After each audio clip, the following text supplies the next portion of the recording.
ദൈവനാമത്തിന് മഹത്വം. സിയോന്റെ പുതിയൊരു വീഡിയോയിലേക്ക്, നിസി ഓൺലൈൻ ബൈബിൾ ക്വിസിലേക്ക് എല്ലാ പ്രിയപ്പെട്ടവരെയും ഹാർദവമായി സ്വാഗതം ചെയ്യുകയാണ്.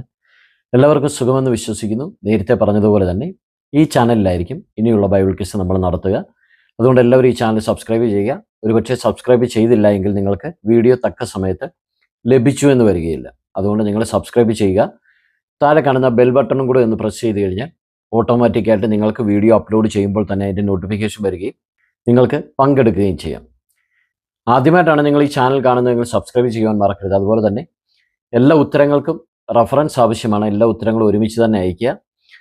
വേഗത്തിൽ തന്നെ ഉത്തരങ്ങൾ അയയ്ക്കുക. ഉത്തരങ്ങൾ അയക്കുവാനുള്ള സമയം ഒരു ദിവസമാണ്. അതായത് ഇന്ന് അപ്ലോഡ് ചെയ്യുന്ന ചോദ്യങ്ങൾക്ക് നാളെ വൈകിട്ട് 5 മണി വരെയാണ് ഉത്തരങ്ങൾ അയക്കുവാനുള്ള സമയം.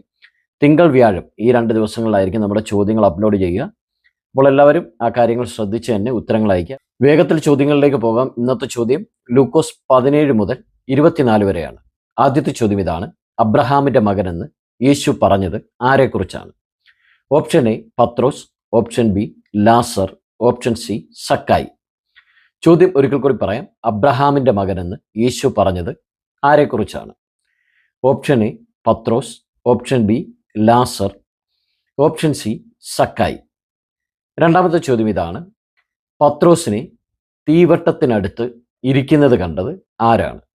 ഓപ്ഷൻ എ മറ്റൊരുവൻ, ഓപ്ഷൻ ബി ഒരു ബാല്യക്കാരത്തി, ഓപ്ഷൻ സി വേറൊരുവൻ.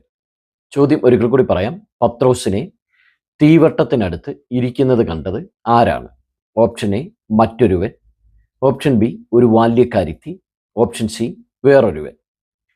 മൂന്നാമത്തെ ചോദ്യത്തിലേക്ക് പോകാം. യേശു ശിഷ്യന്മാരെ വിട്ട് എത്ര ദൂരത്തോളം പോയി പ്രാർത്ഥിച്ചു?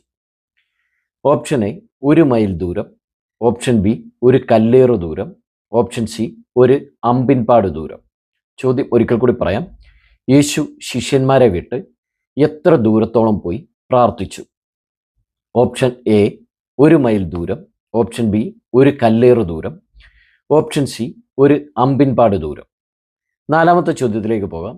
ബാല്യകാലം മുതൽ കൽപ്പനകൾ കാത്തുകൊണ്ടിരിക്കുന്നതായി പറഞ്ഞത് ആരാണ്? അവ ഏതാണ്? ചോദ്യം ഒരിക്കൽ കൂടി പറയാം. ബാല്യകാലം മുതൽ കൽപ്പനകൾ കാത്തുകൊണ്ടിരിക്കുന്നതായി പറഞ്ഞത് ആരാണ്? അവ ഏവ. അഞ്ചാമത്തെ ചോദ്യത്തിലേക്ക് പോകാം. തിരുവെഴുത്തുകൾ തെളിയിക്കുമ്പോൾ ശിഷ്യന്മാർക്കുണ്ടായ അനുഭവം എന്താണ്? ചോദ്യം ഒരിക്കൽ കൂടി പറയാം.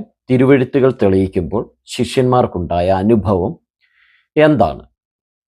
ആറാമത്തെ ചോദ്യം. ഒരേ സമയത്ത് ശിഷ്യന്മാരുടെ മനസ്സിൽ പ്രത്യക്ഷപ്പെട്ട 2 വ്യത്യസ്ത ചിന്തകൾ എന്തൊക്കെയായിരുന്നു? ഒരിക്കൽ കൂടി പറയാം. ഒരേ സമയത്ത് ശിഷ്യന്മാരുടെ മനസ്സിൽ പ്രത്യക്ഷപ്പെട്ട 2 വ്യത്യസ്ത ചിന്തകൾ എന്തൊക്കെയായിരുന്നു? ഏഴാമത്തെ ചോദ്യം ഒരു ട്രിക്കി ചോദ്യമാണ്. ചോദ്യം ഇതാണ്: അധ്വാനത്തിന്റെ അടയാളമായും ശാപവാക്കിൽ ഉൾപ്പെട്ടതുമായ ഒന്നിന് ഈ പാഠഭാഗത്തിൽ ഒരു രൂപമാറ്റം സംഭവിച്ചതായി കാണുന്നു. അത് എന്താണ്? മറ്റൊരു പുസ്തകത്തിൽ നിന്നുകൂടി ഇതിൻ്റെ റെഫറൻസ് വരുന്നുണ്ട്. അതായത് ഔട്ട് ഓഫ് സിലബസ് കൂടിയാണ് നമ്മൾ ഈ ചോദ്യത്തിൻ്റെ ഉത്തരത്തിൽ ഉൾപ്പെടുത്തിയിരിക്കുന്നത്. ചോദ്യം ഒരിക്കൽ കൂടി പറയാം, ശ്രദ്ധിച്ച് കേൾക്കുക. അധ്വാനത്തിൻ്റെ അടയാളമായും ശാപവാക്കിൽ ഉൾപ്പെട്ടതുമായ ഒന്നിന് ഈ പാഠഭാഗത്തിൽ ഒരു രൂപമാറ്റം സംഭവിച്ചതായി കാണുന്നു. അത് എന്താണ്? എല്ലാവർക്കും ചോദ്യം മനസ്സിലായെന്ന് കരുതുന്നു. എട്ടാമത്തെ ചോദ്യം ഇതാണ്: യാചന എന്നുള്ളതിന് ഈ പാഠഭാഗത്ത് പറയുന്ന മറ്റൊരു പേര് എന്താണ്? ചോദ്യം ഒരിക്കൽ കൂടി പറയാം. യാചന എന്നുള്ളതിന് ഈ പാഠഭാഗത്ത് പറയുന്ന മറ്റൊരു പേര് എന്താണ്? ഒൻപതാമത്തെ ചോദ്യത്തിലേക്ക് പോകാം. ചോദ്യം ഇതാണ്: കുറ്റം ചെയ്യുന്നവരെ പറയുന്ന പേരും പ്രവൃത്തി എന്നതിൻ്റെ മറ്റൊരു പേരും ചേർന്ന് വരുന്ന ഒറ്റപ്പദം ഏതാണ്? ദൈവം ചെയ്യുന്ന ഒന്നാണിത്. എന്താണ്? ചോദ്യം ഒരിക്കൽ കൂടി പറയാം. കുറ്റം ചെയ്യുന്നവരെ പറയുന്ന പേരും പ്രവൃത്തി എന്നതിൻ്റെ മറ്റൊരു പേരും ചേർന്ന് വരുന്ന ഒറ്റപ്പദം ദൈവം ചെയ്യുന്ന ഒന്നാണ്. എന്താണ്? ചോദ്യം എല്ലാവർക്കും മനസ്സിലായെന്ന് കരുതുന്നു. പത്താമത്തെ ചോദ്യം ഇതാണ്: പറഞ്ഞപ്പോൾ ഗ്രഹിച്ചില്ല, കേട്ടപ്പോൾ ഓർത്തു. ആര്? സംഭവം എന്താണ്? ചോദ്യം ഒരിക്കൽ കൂടി പറയാം. പറഞ്ഞപ്പോൾ ഗ്രഹിച്ചില്ല, കേട്ടപ്പോൾ ഓർത്തു. ആര്? സംഭവം എന്താണ്? എല്ലാവർക്കും ചോദ്യങ്ങൾ മനസ്സിലായെന്ന് കരുതുന്നു. വേഗത്തിൽ തന്നെ ഉത്തരങ്ങൾ അയക്കുവാനായിട്ട് എല്ലാവരെയും ദൈവം സഹായിക്കട്ടെ. ഒരു ദിവസമാണ് ഉത്തരങ്ങൾ അയക്കുവാനുള്ള സമയം. വചനം വായിച്ച് തന്നെ എല്ലാവരും ഉത്തരങ്ങൾ കണ്ടെത്തുക.